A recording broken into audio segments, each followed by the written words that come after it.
காலபுருஷனுக்கு 9ஆம் இடம். அப்ப தனுசு நாள் சுக்கிரனால் 9க்கும் 12க்கும் குரு. அப்ப சுக்கிரனால் ஏற்படக்கூடிய நன்மை தீமை யாருக்கு? தனுசுக்கு. அப்ப சுக்கிரன் தனுசுக்கு எங்கே இருக்காருன்னு பாருங்க. அப்ப தனுசுல இருந்து என்னும் பொழுது 6ஆம் இடத்துல ரிஷபத்தில் இருக்கார். அதுக்கடுத்து 6ஆம் இடத்துக்கு அடுத்து 11ஆம் இடம் 6-5 ரிஷபம் 11 துலாம். அப்போ ரிஷபமும் துலாமும் தான் சுக்கிரனுடைய வீடு. அப்போ தனுசுக்கு வரும்போது என்ன பண்ணுவார்? முதல்ல தடையை கொடுப்பார், முதல்ல போராட்டத்தை கொடுப்பார், முதல்ல நோயை கொடுப்பார், முதல்ல நொடியை கொடுப்பார், முதல்ல ஒரு சிக்கலான இடியப்பல சிக்கலான சமாச்சாரங்கள் கொடுப்பார், பிரச்சனைகளை கொடுப்பார்.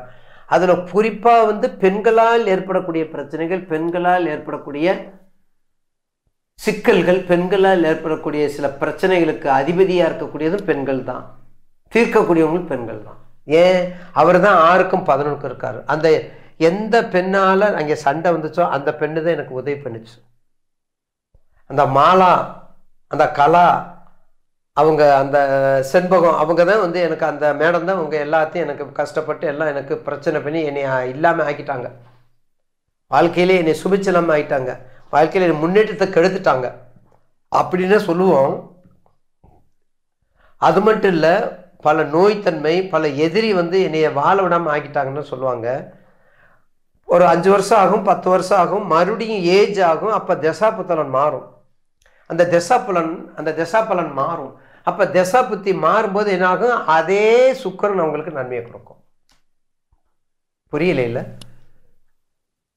அதாவது 6ங்கிறது நோய், ருணம், சத்துருஸ்தானம். நல்லா புரிஞ்சுக்கோங்க. 11 லாபாதிபதி.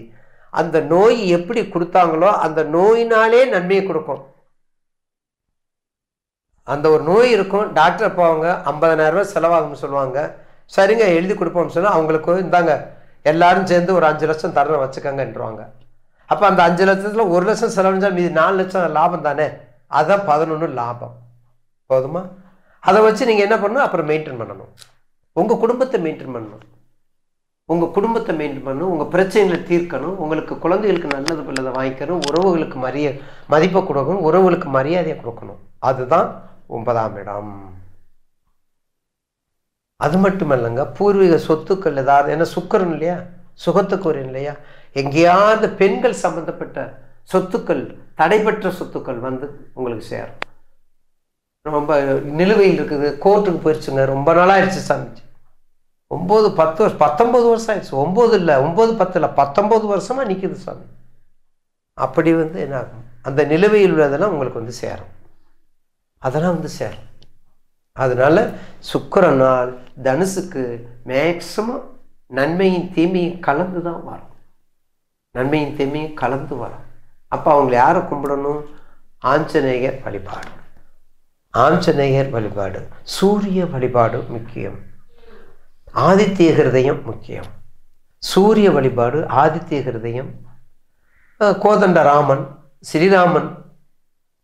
ஸ்ரீராமன் வழிபாடு, ராமன் வழிபாடு, அந்த மாதிரி வழிபாடு பண்ணும்போது பெருமாள் வழிபாடு இதெல்லாம் பண்ணும்போது உங்களுக்கு ரொம்ப சிறப்பாக அந்த தடையெல்லாம் நீக்கி கொண்டு வந்துடும்.